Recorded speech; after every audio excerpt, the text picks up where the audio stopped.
Our country's so great, and I really hope that you'll be able to tell my story a little bit better instead of just reporting and repeating maybe some things that you don't like about me or things that were on social media in 2018. You see, the reason why I ran for Congress is because I really don't respect what our government has become.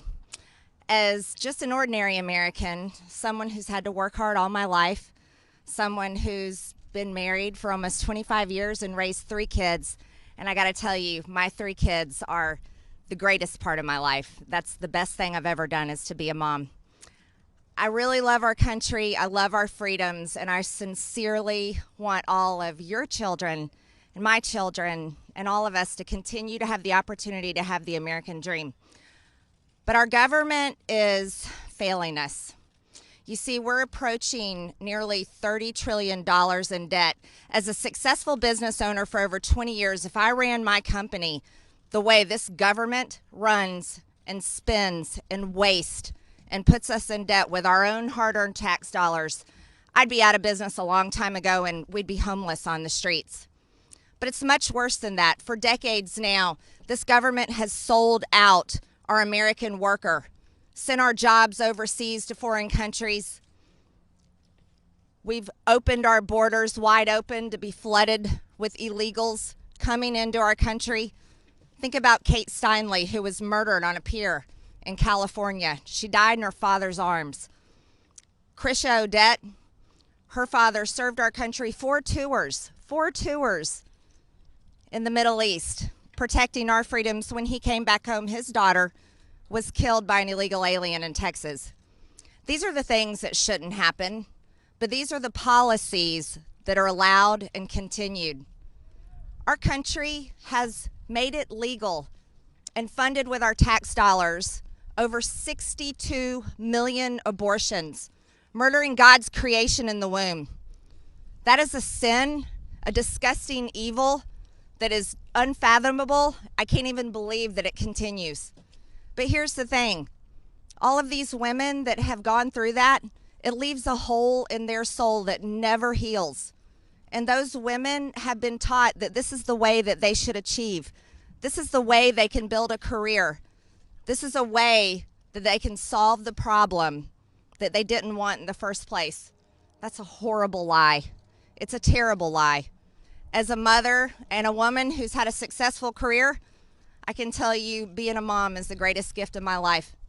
I really hope that America can end the evil of abortion. I also want you to know that free speech matters.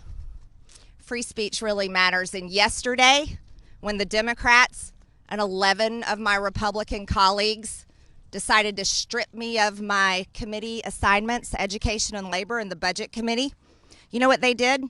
They actually stripped my district of their voice. They stripped my voters of having representation to work for them for the budget. A successful business owner that knows how to make a profit, not a loss. That's what my district voted for me for. I'm a mom with 3 kids who has taken my children to gun-free school zones their entire time they went to school. And when I was in 11th grade at 16 years old, when Joe Biden created gun-free school zones, one of my schoolmates brought 3 guns to school on a school bus in a duffel bag, brought them into the school in the first period class because he was very upset at 2 of his classmates. He pulled out his weapon, went to take control. The coach in the classroom knocked him to the floor, but he was able to reach in and get another one of his guns, fired his weapon, took control of our school, and we were held hostage in our classrooms for 5 hours. I want you to know, I know that fear that David Hogg felt. It's terrifying. It's terrifying when the only person in the building with a gun is very upset and is there to do evil. And there's no good guy with any guns to protect us. That's why when I was in Washington, I could go from Senate office to Senate office just like David Hogg and say, vote no to gun control, because we need our Second Amendment rights. We need to be able to protect our children with good guys with guns, just like the people up here protected themselves with 30,000 National Guard troops. Imagine that. They want to leave our children defenseless, but they will surround this place with a big, beautiful border wall and a whole bunch of good guys with guns. See, these are the policies that disgust me. These are the policies that disgust the American people. And these are the policies of hypocrites. You see, when the people in charge want to just spend your money and you have no choice but to give it to them, and believe me, I've been a good taxpayer for years now, and I always will be. And then they want to send our hard-earned dollars over to foreign nations and so-called foreign aid to fund things like border walls and bridges and schools and roads and abortion. That's wrong. Our tax dollars should stay here in America. Our tax dollars should fund our border wall, our bridges, our schools, our roads. They should help our homeless. They should help our people, our forgotten, our orphans, our foster care children. That's what our hard-earned tax dollars should be doing. Not what these people here have been doing for decades. Those that are in charge have been here for decades. Decades. Do you know the average age of retirement? It's around 64, 65 years old in the private sector, but not here in Congress. They cling to power as long as they can because apparently it's addictive and they can't give it up. This is something that I just can't tolerate. I can't take it, and the American people are so sick of it. You see, a record number of Americans voted for President Trump. Record number of Republicans voted for President Trump. Do you want to know why? It's because they loved his policies. They loved his fight. They loved the fact that for once we had a president that stood up for America, stood up for American businesses, and remembered the forgotten man. He was a president that didn't care about your skin color because God created us all equal, and thank God our Constitution affirms that. He was a president that wanted every single person to achieve, and that's why we supported him. That's why I've always supported him. And I want to tell you, Republican voters support him still. The party is his. It doesn't belong to anybody else.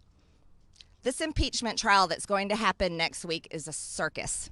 It's a circus that allows media companies to get lots of clicks, lots of views, and sell ad dollars. And you know what? That's pretty disgusting too. Everyone here knows that he did not cause this attack on the Capitol, nor did I, nor did any Republican, but the responsibility falls squarely on those that invaded the Capitol, the ones that planned it ahead of time. Those are the people that should be held accountable. I was in the chamber, unlike AOC, Representative Ocasio-Cortez, that faked her outrage with another hoax, just another hoax that gets shared everywhere. You see, those kind of fake lies, like AOC, Representative Cori Bush telling people that I attacked her when in fact it was on video that she attacked me. This is the kind of fake outrage that is dividing our Congress, along with the fake outrage on the news every single day that's dividing our people. You know what the media does, and you guys are great at it. And I'm telling you this because I want to like you. But you're doing a really good job at addicting our nation to hate. Teaching people to hate people like me, President Trump, and then on the right, it's the same way. Teaching people to hate AOC, Ilhan Omar, Nancy Pelosi. See, it goes both ways, doesn't it? But teaching people to hate and addicting them to it is killing our country. It's causing people to no longer be friends, families to no longer talk to each other, even husband and wives getting divorced, parents not talking to their children, and the other way around. I think that's terrible, and it's shameful.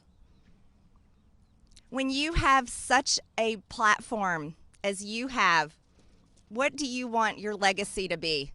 Do you want your legacy to be the platform that destroyed our nation and caused our people to hate one another? Or would you rather be a platform that told the truth because you're given the great gift, the freedom of press, so you can tell the truth? I would love for you to be that platform, and I would be so proud of you. I wouldn't be mad at any of you. I had the greatest opportunity yesterday, and I'm so grateful for it. I got to say what I had done wrong, And do you know how freeing that is? I'm not kidding. I seriously feel blessed by God because I got to do it on a world stage. I got to say, I said things wrong. I believe things that were wrong. And you know what? I'm so happy I got to do that. My district is thrilled with me. People are all over the country are thankful and supporting me. And for that, I'm grateful to them. None of us are perfect. And when we go about our life thinking that we are, we're such hypocrites. Truthfully, we really are. If we think we're perfect and can judge one another, that's such a mistake. So going forward, I've been freed. I do. I feel freed because you know what's happening on these committees?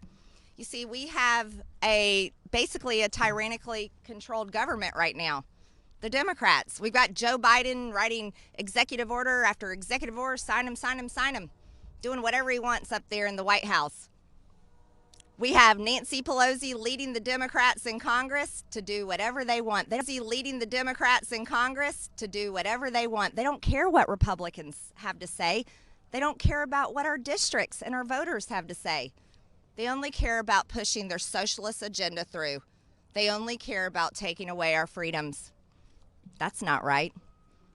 So if I was on a committee, I'd be wasting my time because my conservative values wouldn't be heard, and neither would my districts.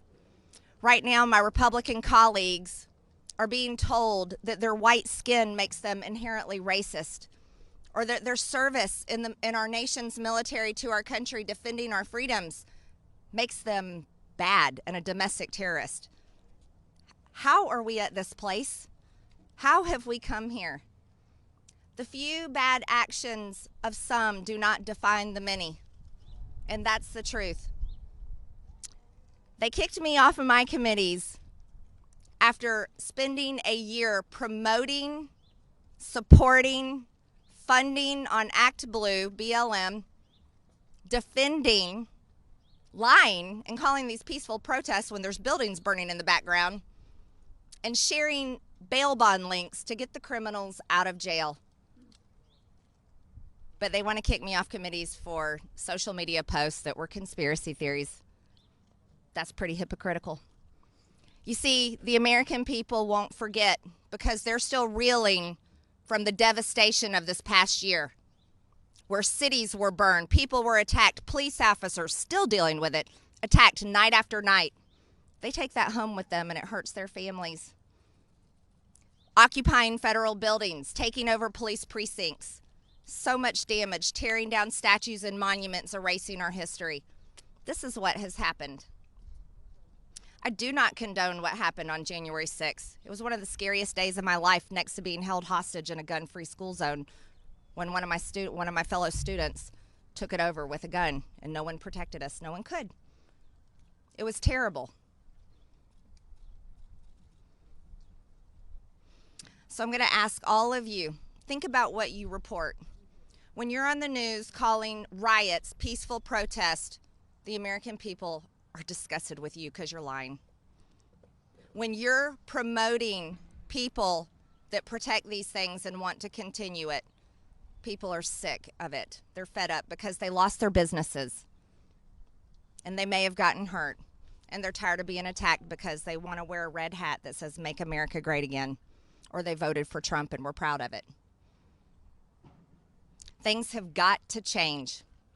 And I tell you again, I'm fine with being kicked off of my committees because it'd be a waste of my time. You know who I am. I'm a very hard worker, and I'm proud of it. So now I have a lot of free time on my hands, which means I can talk to a whole lot more people all over this country, and I can talk to more people and make connections and build a huge amount of support that I've already got started with people that want to put America first and don't care about the party lines and don't care about any of the political identities involved. And that's something that I am very excited about. So I look forward to going home and seeing people in my district. I'm thankful and overwhelmed by their support. I'm grateful that I had the opportunity to say the things that I don't believe and I shouldn't have said in the first place. And I'm really grateful to my God because He forgives me, and that's what being a Christian is all about. I have a message to other Christians in this country. Don't be lukewarm. That's not what your faith is for. Our Savior died on a cross so your sins can be forgiven, and He doesn't want you to be quiet about it. He wants you to share the gospel and share it with everyone. That being said, I'm going to let you guys go about your day. I know you got many things. Yeah, I'll take some questions. Yeah.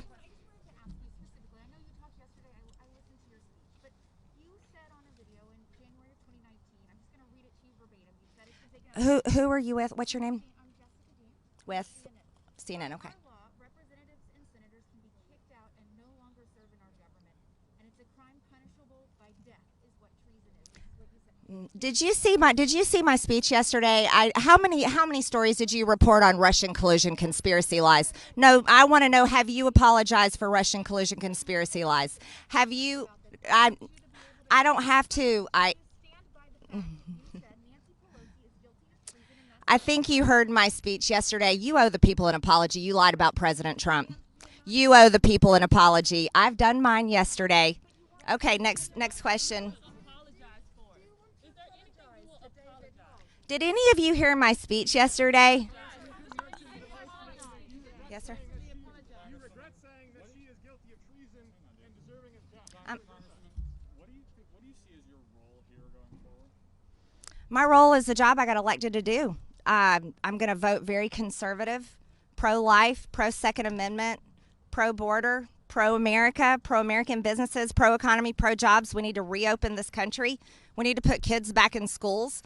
Keeping them at home is killing our children. Depression is high, suicide's high. We canceled prom, canceled graduation, canceled their lives. I'm going to be working hard on those policies, and I'm going to be holding the Republican Party accountable and pushing them to the right.